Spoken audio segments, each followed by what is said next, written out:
बढ़ रहा है। लेकिन कोई बात नहीं, जादू तो जादू है। जादू ये नहीं देखता कि बूंद है या सागर है। जादू दोनों के लिए एक ही नियम लगाता है। हम बूंद में ही सागर देख लेते हैं और कुछ लोग सागर को ही बूंद समझ लेते हैं। तो यहाँ पर आप देख सकते हैं कुल कितने वर्ग हैं। तो आपका उत्तर क्या होगा? कुल कितने वर्ग हैं आप बताइए। आप निश्चित तौर पे गिनेंगे इसे, और गिनेंगे कैसे गिनेंगे? ये 1 2 3, 1 2 3, 3 3 9, ये 9 वर्ग है। फिर वर्ग के अंदर भी वर्ग है। ये एक बड़ा वर्ग 10, ये 11, ये 12, ये 13 और ये बड़ा वाला 14। तो ऐसा लगता है कि यहाँ पर 14 वर्ग हैं। लेकिन फिर भी आपको गिनना पड़ रहा है, और हो सकता है इस गिनने में कहीं चूक हो जाए, गलती हो जाए, तो भूल चूक लेनी देनी यहाँ नहीं होती। सीधा यहाँ पर कोई दूसरा आगे बढ़ जाता है और हम पीछे रह जाते हैं। तो यहाँ पर जो उत्तर होगा वो होगा 14। लेकिन फिर से मैं इस स्तर को बढ़ाकर ऐसा कर देता हूँ, ये। अब बताइए इसका उत्तर क्या होगा? चलिए, हो सकता है यहाँ उत्तर आप बता दे। अब एक और प्रश्न है मेरा।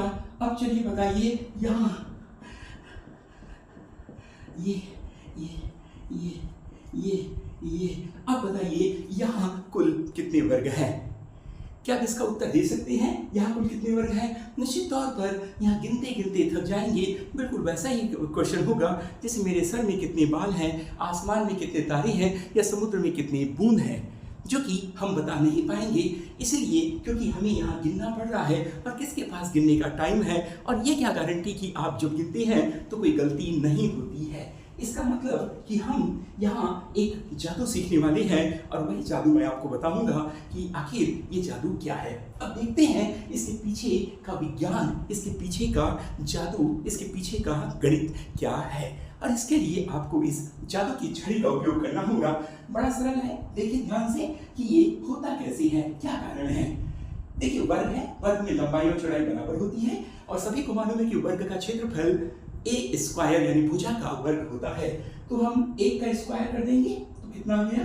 1 आ गया। इसलिए 1 वर्ग। यहाँ पर हमको दोनों तरफ नहीं गिनना है, 1 2 बस इतना गिनना है, क्योंकि हमको मालूम है जैसी लंबाई होगी वर्ग में वैसी ही चौड़ाई होगी।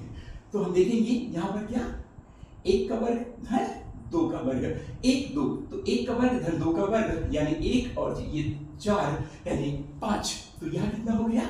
ये हो गया 5। जैसे कि आपने गिन के दिखा था, हम गिन के नहीं लिख रहे हैं, सीधा डायरेक्ट सूत्र लगा रहे हैं। 1 वर्ग धन 2 वर्ग बराबर 5। अब हम देखेंगे इसके लिए यहाँ क्या होगा? 1 2 3, 1 2